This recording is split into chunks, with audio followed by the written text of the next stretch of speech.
दिल्ली विधानसभा चुनाव के तहत मतदान का दिन जैसे जैसे नजदीक आ रहा है, भाजपा और आम आदमी पार्टी के बीच एक दूसरे पर बाल पलटवार और तीखे हो गए हैं। दिल्ली के पूर्व सीएम अरविंद केजरीवाल ने भाजपा पर आप की मीटिंग रोकने का आरोप लगाया है।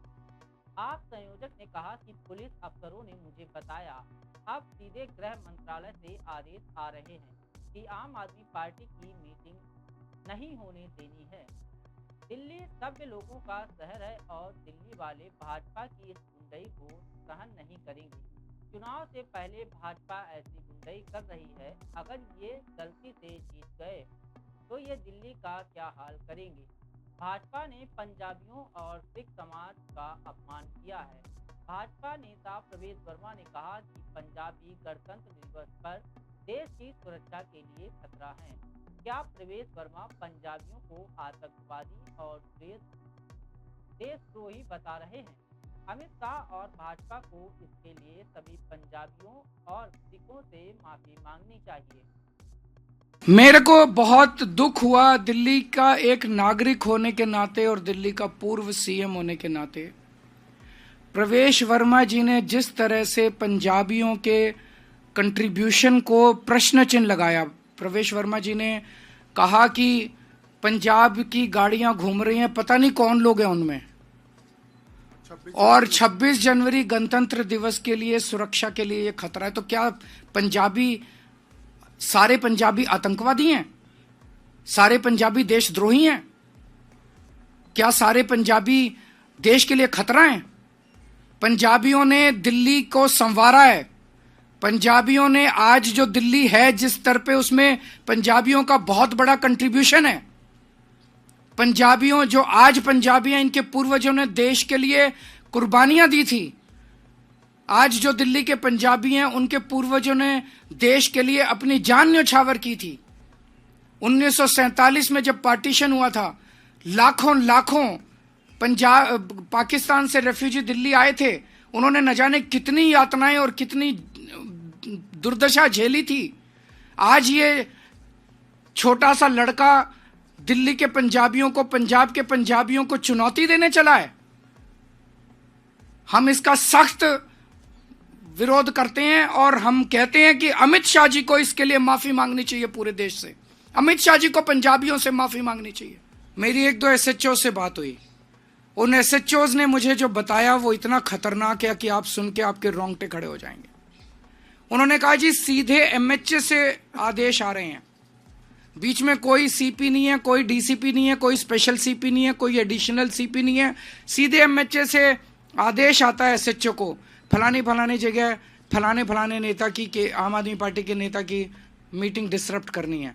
और पुलिस वहां पे बाकायदा लेके जाती है बीजेपी के गुंडों को, अपने संरक्षण में वहां पे गुंडागर्दी करवाती है। दिल्ली के अंदर अब केवल आम आदमी पार्टी नहीं, कोई पता चल जाए कि आम आदमी पार्टी का समर्थक है, आम आदमी पार्टी का वोटर है, उसको भी नहीं बख्शा जा रहा, उसको डराया जा रहा है। जैसे अभी इन्होंने कहा, धमकाया जा रहा है, डराया जा रहा है।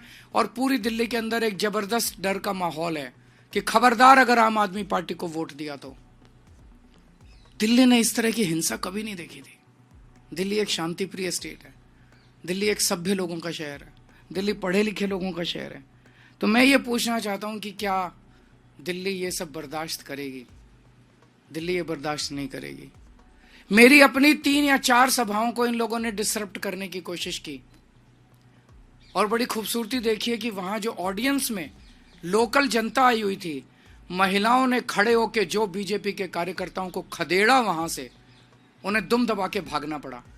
तो मैं दिल्ली की जनता को कहना चाहता हूं कि दिल्ली हम सब लोगों की है, इन गुंडों की नहीं है। दिल्ली, हमें दिल्ली को बचाना पड़ेगा, आपको दिल्ली को बचाना पड़ेगा।